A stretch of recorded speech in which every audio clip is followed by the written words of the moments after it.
This episode is sponsored by Verizon. Are you ready for your next assignment? As a leading communications technology company, Verizon is always looking for experienced leaders to step forward and help us stay competitive in the global marketplace. More than 10,000 veterans contribute their skills across our entire business. We're proud to work alongside them each day and fortunate to benefit from their outstanding skills, discipline, and experience. To learn more about joining our team, check out verizon.com/military. Welcome back to Beyond the Uniform. I'm Justin Asiri, and my goal is to help military veterans thrive in their civilian career. Today's episode number 319 with the Commit Foundation and Meree Craig. I've read this quote that said, "Nobody made a greater mistake than he who did nothing because he could only do a little." And I think about that often. And I feel if everyone who really wants to have an impact on a veteran would stop and get to know one well and see how they could raise that person up, then we would be moving the ball down the field a lot faster than we are in the veteran service space. Today we're doing a rebroadcast of an episode that originally aired in January 2018. I asked our team about what their favorite episode was, and Kathleen Dillon, a proud Coast Guard veteran and our editor here at Beyond the Uniform, had this to say. Hey, Justin. One of my favorite episodes is episode number 154 with the Commit Foundation co-founder Meree Craig. In one of the very first episodes of Beyond the Uniform, your guest had mentioned the Commit Foundation, and I wasn't familiar with it at the time, but I did some research and was really impressed by all the work that they were doing. At the time, I was transitioning out of the military, and I ended up applying and getting accepted into a workshop that the Commit Foundation was putting on down in Baltimore.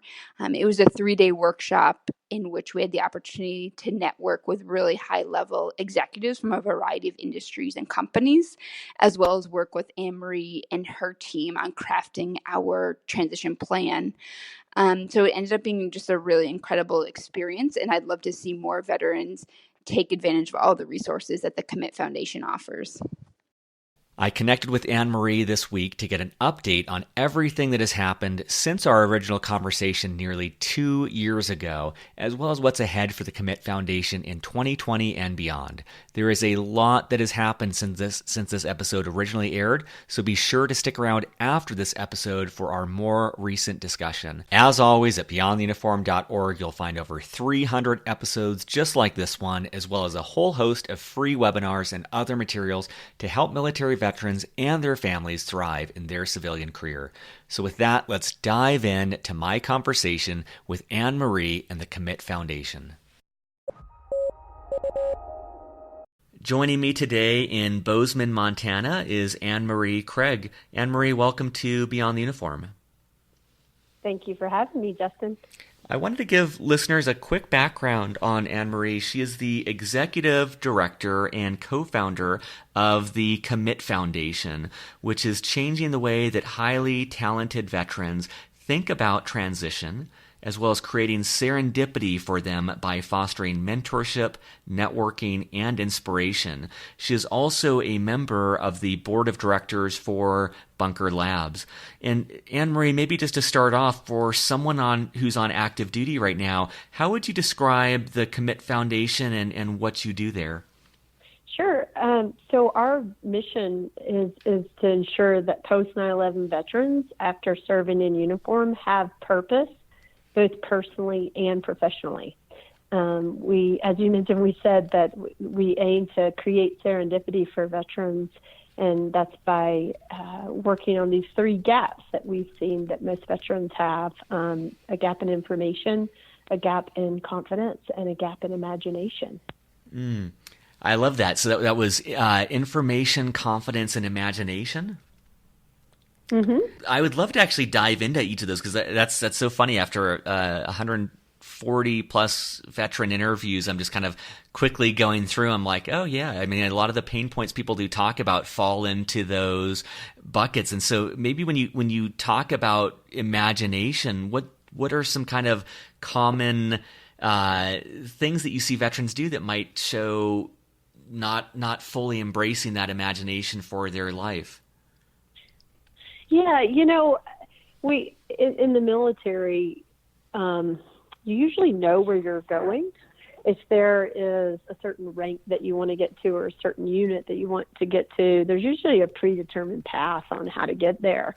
And so we've seen that while it serves the military well to have the rank and structure that they do, it also causes veterans to be a bit myopic and have a bit of tunnel vision when they're on, when they're leaving uniform. And we've seen that quite often results in an imagination gap. As we speak about the 3 gaps, the information one, we see that they're not prepared to think through how their skill sets transfer into something new. And then the confidence gap, it seems no matter what they've done in uniform, we see them lacking that confidence a bit when you start to talk about, for example, I was an intelligence analyst, and I remember hearing M&A for the first time.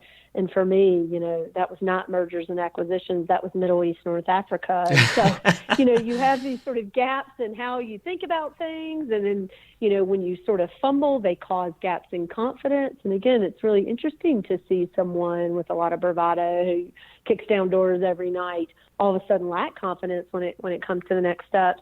And then finally, the imagination gap, again, we see so many folks be very literal about how their skill sets will translate. I was a military policeman, so I'll go do physical security for something, rather than taking that time to think through what their goals are, what's truly, that fire in their belly as they think through the whole host of possible. And it can be pretty intimidating to think about a blank canvas at the end of a military career, where you really should let your imagination go crazy and figure out what's next. But we encourage our program participants to be empowered by it. That, for the first time, you get to pick where you're going. The military isn't telling you where you have to go. And so we like to think that our programming helps them explore and fill in those gaps of information, confidence, and imagination. I think that's so great. I when you mentioned confidence, I think of an interview I did with Joe Musselman, who started the Honor Foundation, and he tells this incredible story of this. I believe it was an Admiral Navy SEAL who, broke down in tears when he was thinking of like what he was going to do and the uncertainty and trying to figure out how he would provide for his family after his active duty service. And I think that, for me, that story of, if this is an Admiral and a Navy SEAL, both of which are such an exceptional accomplishment, to see that there's still that lack of confidence and certainty about what to do, it gives me the sense that I'm not alone in that. And, that was definitely my experience as well, of not really knowing and having that confidence. And I also love what you said about that information gap. It was the same for me. Your M&A story, for me, it was at business school, sitting down with an investment banker, which is a very popular career path in the financial services industry. And I thought an investment banker was like a teller at a bank. I just had no concept of, these people on Wall Street who are actively investing and learning about where to invest. And could you speak a little bit about how you guys address that? Like, so if someone listening reaches out to the Commit Foundation, how do you help them with the information gap, with that confidence gap, and that imagination gap? Yeah, so one thing I really pride about our work is that Commit has always and will always focus on the quality of service rather than the quantity served. And we're very big about going deep with individuals. And we think that the impact you're having on someone is much more important than how many people you're serving. And I bring that up because how our approach is based on an individual.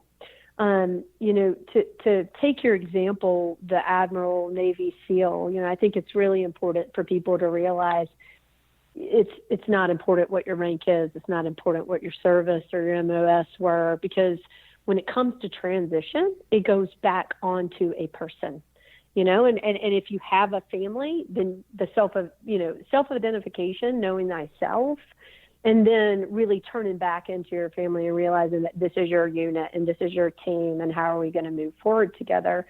So our programming has certainly up front a good bit of reflection. we brought in the book Designing Your Life out of the Stanford Design School so that transitioning service members and recently transitioned veterans could do some assessments around their values, both their work values, their life values, and really thinking through what their life post-military looks like. All the way down to, how many times you're picking your kids up from school, what the coffee smells like in the new environment, what you're wearing to work. And so really being able to see yourself in a new, in a new culture and on a new team. And so that's where we start. And we build services around individuals. And so, I use the example, even though some folks think it might sound silly, if I've got somebody that needs a tutu and dance lessons, I'll make sure they have it. Over the past 6.5 years, we have ensured that our one-on-one transition services toolbox has everything in it to tailor solutions for individuals. We think that a one-size-fits-all approach is not the way to approach military transition. And again, really big on getting to know someone and then determining what that person's plan is and how we're going to enable it and get them to where they want to be.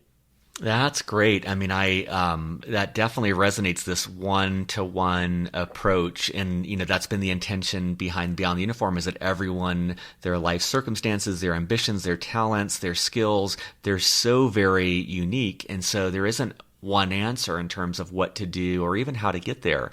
And so I love that you take that individual approach. How does that work if someone is listening and what you're saying really connects with them? How would they go about trying to get involved with the Commit Foundation?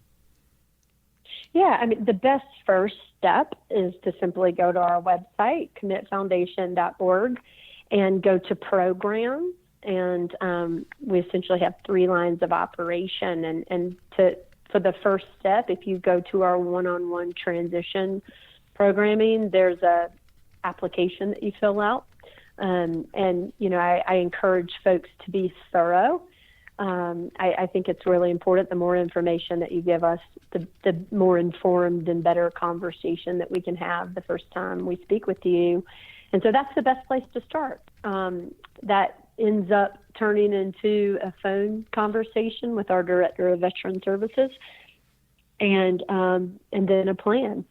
And a lot of times the plan involves attending a workshop that might be in the area, or a mentoring workshop that is perhaps in a field that you're interested in, because at times we do mentoring workshops around certain themes. But that's the process.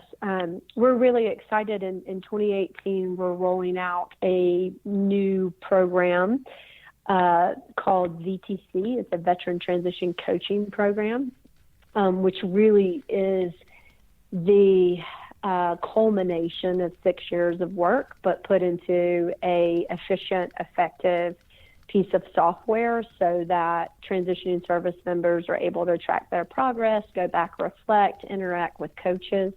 One thing that Commit is pretty adamant about is life coaches and executive coaches. Over the past 6 years, I have learned that the greatest gift I can give someone is a coach who has the right tools to help individuals in transition work through things, and also who has 0 cards in the game, who can actively listen and reflect and help you come to things that you already know. When you're talking about transition plans with spouses and family members, everybody sort of has a bias. And so I have found that coaching is a big enabler for transitioning service members. And so we're really excited to be releasing that program in February of 2018.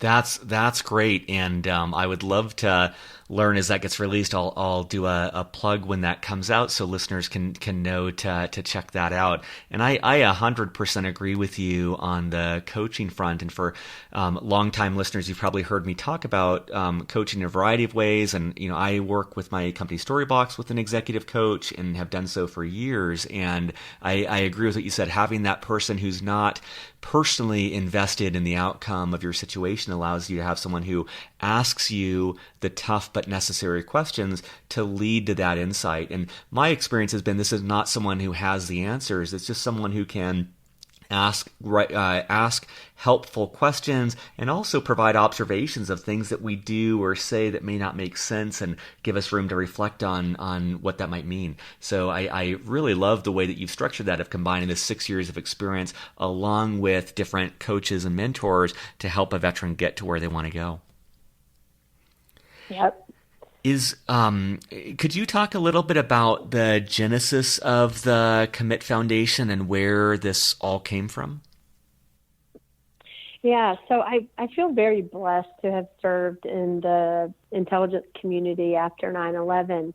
And not only was I able to deploy with the military and understand what it was like to play the Super Bowl every single night, but I also married into it. And while I know I'm not the only person who's been in that role, I do feel like it gives me a unique perspective to understand that drive and the passion when deployed, but then also know what it's like to receive a warrior home from combat. So I wasn't exactly excited about leaving the government, but we had young kids and the lifestyle wasn't really conducive. And as I looked for a way to continue to serve and give back, Commit was born from that. And in my mind, if we can ensure that folks are getting involved in their in communities, in companies, and organizations locally, and that if it's a well thought through process, and that they feel just as passionate about what they're doing on a daily basis as they did in uniform, then we're making the nation a stronger and safer place. And so that's what drives that. That was the thought behind the programming. A handful of us came together in 2011 and wrote out a strategy and an approach. And we started with a mentoring workshop and started building one-on-one transition services. And we've demonstrated smart strategic growth over the past 6 years, and I'm really excited about what we have in front of us over the next 3 as well. Again, my biggest goal, a lot of nonprofits, I think they try to solve every piece of the puzzle, and it dilutes their work at times. And with Commit, what we decided to do is focus on doing what we do well, and that's people and relationships, with this goal of enabling folks, of creating serendipity, so that when they cross that threshold from the professional world into their personal life at the end of the day, that the household is what it needs to be. I mean, that's what gets me going every day. That's awesome. And I realize too, as you're talking about this, you also have a part of your story, which is starting your own organization and starting your own company. And I know a lot of listeners aspire to do exactly what you've done, to start something from scratch and to grow that. I'm curious, could you speak to kind of when you started, how you thought about whether you wanted to go and become a nonprofit versus a for-profit, and maybe what that process was like actually incorporating and getting the company going? Yeah, it's really interesting. I started a small consulting firm. I had been in the national security world, and I started a small consulting firm in 2011. And actually, one of my clients was a West Pointer. His name was Guy Filippelli. He was a 1997 West Point grad, successful entrepreneur. And he tasked me with doing an assessment of the veteran service space to see how he should get involved. He had just had a successful exit. He wanted to give back. And one of many tasks that I had from him was to do an assessment of the space. And so I wrote a paper for him on how I saw that high-performing veterans were being underserved because people assumed that they would transition well. And I gave him the paper, and he called me, and he said, "We're doing this, and you're going to run it." And I said, wow, I know nothing about, starting a nonprofit. And so, I had to start in the basics, and that's the right way to do it, right? Having to sort of learn in the mailroom and work my way up. And I continue to learn every year. But at the time, I had a for-profit entity, which was my consulting firm that I had started, and then we were starting a non-for-profit. And I think, one of the smartest things that I was told about starting a nonprofit is to run it like a for-profit. And it's some of the best advice I've ever been given. I think that the required transparency that comes with a nonprofit and the 501c3 status is actually an enabler. Because everything not that folks would do anything nefarious if it's not so transparent, but, everything you do is audited and public, all the way down to salaries and who you give to. And, I think that coupled with this greater cause and one that for me was extremely genuine and authentic, having observed my husband's and a lot of our friends' transitions, really drove me to give it everything I had. In the veteran service space, when you have over 45,000 veteran organizations, you can run into challenges where you lose focus. And I've always found that I can find my North Star by hopping on the phone with a transitioning veteran, and that, in 20 minutes, I can change their outlook on something and get them sort of moving in perhaps a better direction. And so I've thoroughly enjoyed the work. And while a for-profit entity might provide me a path to greater revenue streams, I just can hardly even speak to the satisfaction of facilitating serendipity for folks and the ability, how quickly and how heartening it is to know how quickly you can change someone's life by taking a little bit of time, thought, and effort into listening to them and putting together a plan. That's beautiful. I love that. I love too the way that came about from a paper and an insight, and then I admire your and Guy's bias towards action of just seeing that opportunity and that need and not hesitating in going for it. That's really admirable. Yeah, I don't know if you've done an interview with him, but he's worth doing an interview with. Guy and I, when it comes to veteran issues and national security, we've always sort of seen eye to eye. And those are the two capacities that we work together. I had worked with him when he was the special assistant to General Alexander at the NSA, and he's the chairman of the board and has enabled me. And probably the biggest thing that I am so grateful to him for is just giving me the space to learn and to grow this organization in a way that was authentic to me and my family's experiences and to what we thought was the best way, to build out the programming. That's incredible.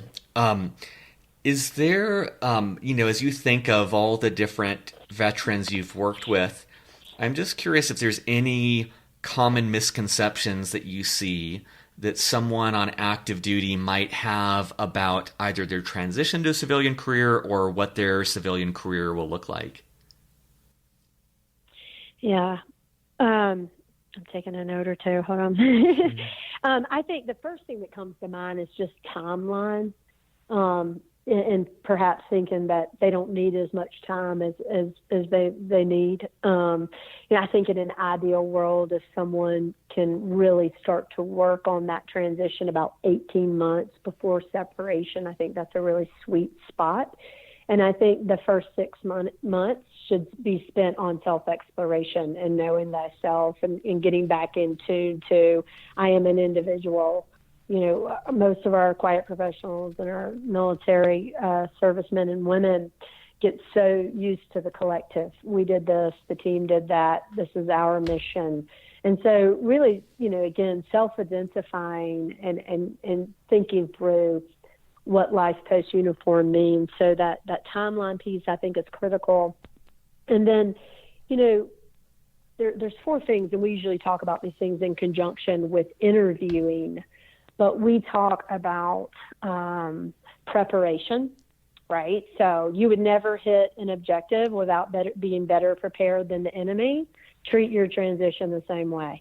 Treat your interviews the same way. I mean, the amount of preparation you can do to have smart discussions with folks, you need to throw a lot into that. And I think folks know that. For some reason, a lot of folks think it's just going to come natural.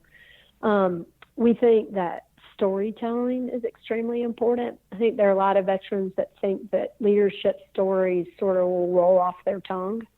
And if they don't take the time to actually stop and practice those with friends in front of the mirror and really think through those maybe 3 to 5 stories about your military career that will articulate what you've actually done, and also get used to talking about yourself, because service members usually aren't that good talking about themselves. Most of them are quiet professionals and show up and get the job done. And so, preparing, storytelling, and then the last 2, I would say, I think that there needs to be some humility with the process. When you have 99% of a country that doesn't serve, we can't assume that they know how good you are. We can't assume that they know, what a logistician did or what an intel analyst did or not Sky. And so having a little humility with the process and not getting frustrated. And then finally, and again, this is more when you're sort of actually looking for opportunities, we talk to veterans about de-risking opportunities. There's so many creative ways these days that you can use your terminal leave or the Skill Bridge program to actually spend some time in a company or organization to see if it's what you really want to do and where you want to really be. And so I think, again, and that sort of takes us full circle back into timeline, because if you're going to do those things, you need to build your network, you need to make the connections in order to enable those things to happen. And I think if you think through some of those things, it'll help set you up for success.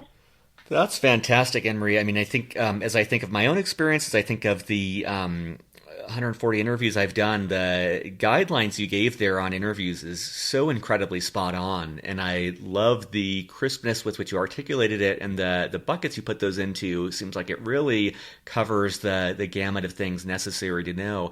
And one of the ones I just wanted to drill in briefly is, you talked about something that's observation I've seen as well, is this thought that veterans do not do well selling themselves. Like that sales is very much a dirty word, and they will speak to no end about their team's accomplishment or the unit's accomplishment, but when it comes to time to sit in an interview and really sell themselves and talk about what they accomplished and why they'd be great in the role, they really turn down the volume in a way that I think sets them at a disadvantage to civilian counterparts who are very adept and very well qualified about speaking about themselves in a way that I think most veterans would consider boastful or off-putting. And I'm just wondering if there is any advice you would have about how a veteran might be comfortable or get to be comfortable speaking about themselves and their accomplishments in a way that feels right, but also would represent them well in a civilian interview. Yeah, I think practice is key, and some of that comes with writing. I think that there's a lot of merit in journaling.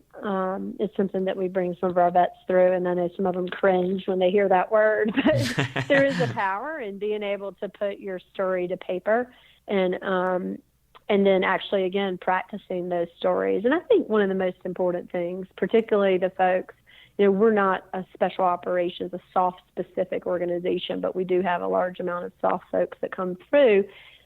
There is a way to talk about your work without getting into your unit or an operation. A lot of folks are quiet and don't know how to talk about it, and they say it's classified. You're really putting some constraints on yourself. You can very easily talk about work you've done in embassies, across the interagency, et cetera, in a way that doesn't release, classified information. And all that comes again, I think, with writing it down and with practicing. Another great tool that Commit offers at no cost to veterans is we provide interview coaches, all the way from, interviewing for a job at Facebook to a case-based interview process if someone's going out into the management consulting world. So we're big believers in preparation and coaches to help prepare our service members. This is fantastic. Is there a cost associated for someone working with the Commit Foundation? There is not. All services are provided at no cost. I just think that's from what you've described, there is no reason why every single veteran should not be applying, should not be looking at this. Like the insights and the depth of experience you bring to the table, it just seems like at no cost, even if it was a cost associated, it would be worth doing it. But at no cost, it just seems like such an incredible resource that would be a no-brainer for a listener to look at.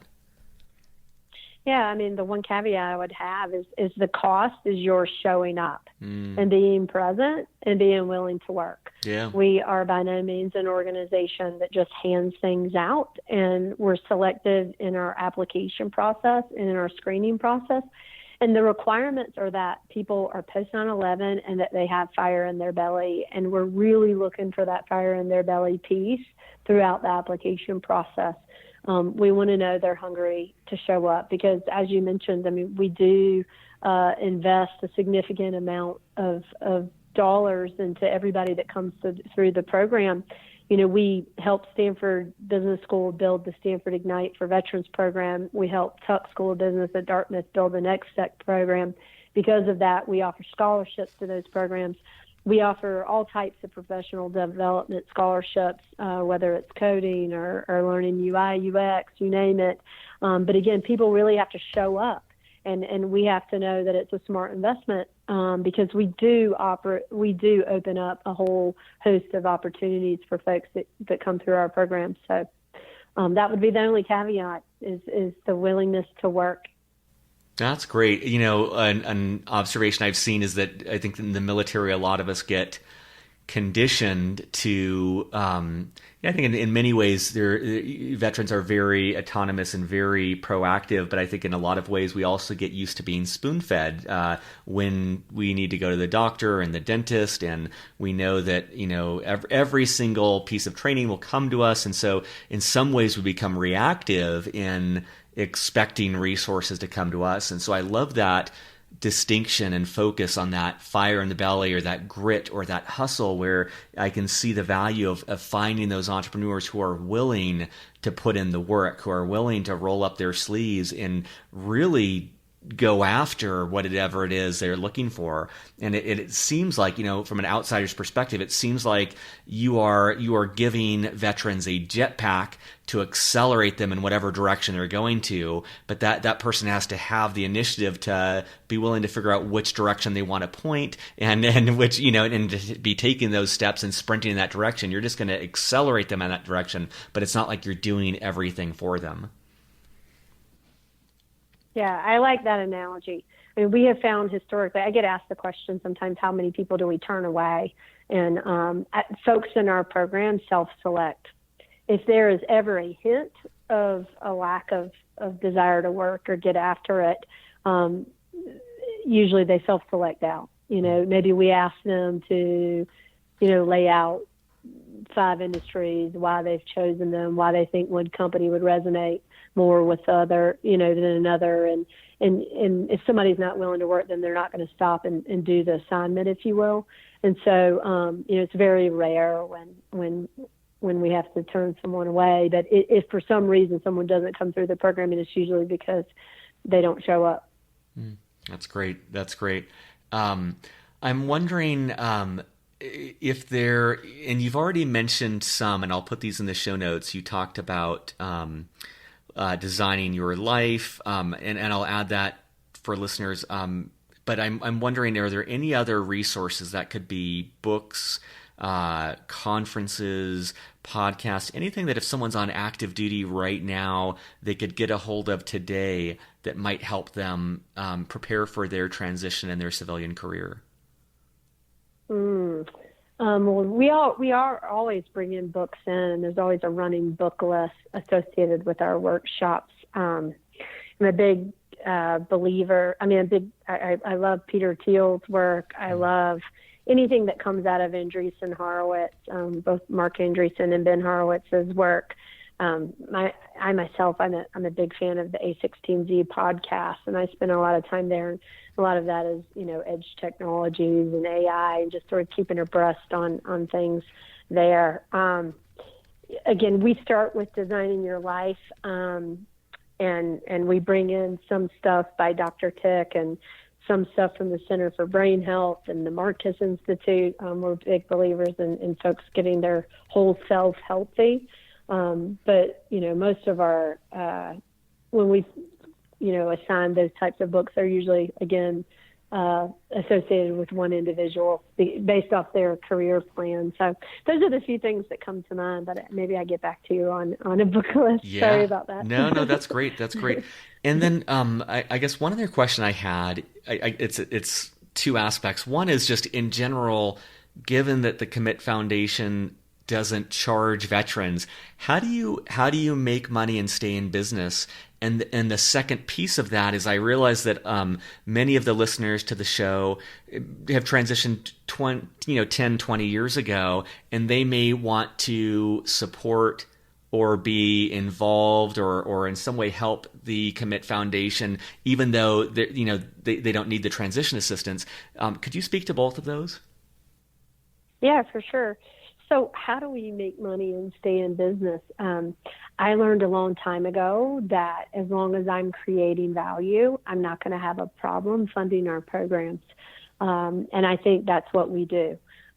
So, we don't do referral fees and, we're not a placement agency, but we're really big on, again, going through that self-exploration, figuring out what makes someone tick, getting them to where they need to be, and hopefully adding value to the organization that they're involved with. And so a lot of times, that comes back to us through corporate giving or corporate social responsibility giving.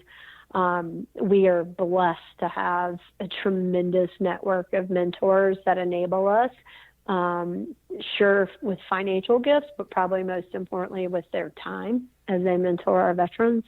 And then I've got a ridiculous team. The Commit team itself is pretty awesome. And so my director of development, Julie Kaufman, helps us navigate the grant process. And so we've done well, and I'm really excited. We've got some pretty significant gifts coming over the next few years that we'll be announcing soon that are really going to help us take the organization to the next level. And then folks that have, transitioned and want to get involved, again, there's multiple ways that you can get involved. And, we have something called a Pay It Forward fund, which we're really proud of. And 100% of anything given into the Pay It Forward fund goes right back into one-on-one transition services for veterans. So that's a great way to give to Commit. And then also, we are always looking for folks to come share their story at our workshops. And, our workshops, we don't focus on how to write a resume and how to interview. We have folks talk about serendipitous moments in their career, unexpected paths to success, how to overcome crisis in the private sector. And we pick topics because we've seen that veterans need to rid themselves of that notion of a predetermined path. They need to realize that failure in the private sector at times is embraced and makes you even more successful. So they need to get rid of that military definition of failure. And we've seen that the topics that we talk about in our workshop really get rid of those gaps that we talked about at the beginning of this conversation in information, confidence, and imagination. So, while sure, I would be foolish to say that we wouldn't appreciate fiscal donations because that's definitely what keeps us going, but we really also appreciate folks giving with their time. And, a fundamental at Commit is that 30 minutes of quality dialogue can change one's perspective and thus their trajectory. And we see ourselves as great facilitators of extraordinary conversation. And that's really where the magic happens in our programs. That's great. And I will, for listeners, I'll add a link to the Pay It Forward fund. I think that's exceptional that you do that. And I always like to end with just more of an open-ended question, and that's that we've covered so much that will be valuable to listeners, but I'm sure there's things we didn't cover that you'd like to share or talk about. So anything else that you would like to share with listeners? I would just share, in last year we sat down and wrote a 3-year strategy, and one of the biggest, most important things for me this year is I want to continue to spread the notion of quality over quantity in the space. We have a country where less than 1% serves, yet so often we get wrapped up in how many people we're serving rather than how impactful our actions are. I remember as a child, I read this quote that said, "Nobody made a greater mistake than he who did nothing because he could only do a little." And I think about that often. And I feel if everyone who really wants to have an impact on a veteran would stop and get to know one well and see how they could raise that person up, then we would be moving the ball down the field a lot faster than we are in the veteran service space.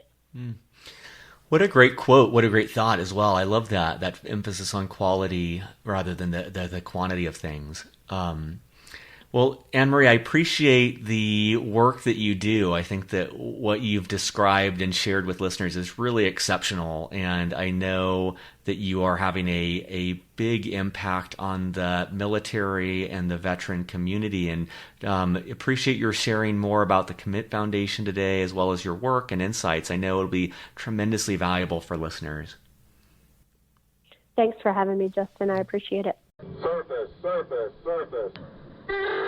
What has been going on with the Commit Foundation since we chatted nearly 2 years ago? Yeah, so the Commit Foundation was blessed at the beginning of 2018 to receive a significant investment, just shy of $2 million to scale our operations. The gift was a 2-year gift, all tied to deliverables. After consecutively serving a couple hundred people in 2015, 2016, and 2017, while simultaneously building programs for companies and academic institutions, we got this challenge to scale, which led to this investment. And it's really exciting to report that in 2018, we tripled our numbers because of that investment. And we really were able to codify our processes as an organization. And probably what I'm most proud about is that over the past 2 years of this growth, we've also been able to increase the amount of services we provide to these larger numbers. So I think, as you know, Commit's a big believer in quality over quantity, and we think that the veteran service space does a sort of mismeasures itself when it constantly focuses on how many people it serves rather than how deeply they serve those individuals. So I'm just super proud of the whole Commit team and our team of teams, and that with our growth, we've also improved the depth of the work that we do for people. That's awesome, and congrats on those. Another one. I was just going to say congrats on that major milestone. And I'd love to learn, too, for listeners about the new services that you are providing. Yeah. So, I mentioned that we tripled the numbers served last year. We will at least double those numbers this year. And again, doubling the amount of services that are provided to those individuals. Probably one of the most exciting things that we've done is, as we thought about scale, we decided to scale through technology. And, there are a lot of folks in the veteran service space right now that are making a technical play. Last year, we played around with some other people's technology. We were playing with some executive coaching platforms. And when it was all said and done, we realized that we needed to build our own. So Commit spent a little bit of time last year and the beginning of this year building a beautiful piece of software with incredible UI and UX. The video content is just phenomenal. And really the idea was to take our 2-day workshop into an online platform. And so the platform is called PIP, and it means Pursuing Your Purpose. And we've also built a digital library in conjunction with that. So now folks can go on and go through the 11 modules that our workshop consists of, do it in their own time, and then we complement that with 5 hours of executive coaching. So we're seeing all in all that PIP platform is taking folks with the coaching a total of about 10 or 11 hours, and we're seeing 100% completion rate. So we're super excited about that. We piloted the software in the spring, we betaed it over the summer, and we're about to do a pretty deep plunge into one of the component commands of Special Operations Command to bring a few hundred more people onto the platform it's just a really exciting opportunity for us. We believe that this content is what is missing from those transition programs, and it's just a very deliberate work where folks are self-identifying again, understanding their values, their strengths, and their constraints, so we can get them into the right headspace before they start thinking about jobs and industries. That's wonderful. And is that at a state where listeners can check that out now, or how can they potentially either apply to be involved with that? Or, yep. On our website, if you just hit the apply button, you'll have one of our directors of veteran services respond to you after you fill out that application within 24 hours. And after that application screen and the phone screen, we make the plans for our program participants. But my guess is that most persons will be led into that Pursuing Your Purpose online platform and the additional coaching, and that's our hope. And again, that's our plan to scale. We didn't want to necessarily do dozens and dozens of workshops every year. We'll continue to do 12 programs a year in person so we can test new content and capture more videos for our digital library. But our play to scale will be with this online platform, and people can find it on our website. That's awesome. And for listeners, we'll add that link in the show notes at beyondtheuniform.org. What else do you want listeners to know about what's ahead for the next year? Yeah, I think the biggest thing for us, it's still a very crowded space, the veteran service space is, and, Commit is still such a big advocate of partnering. So, for folks out there that have initiatives that complement ours, we'd love for people to reach out to us because, again, we're big on partnering.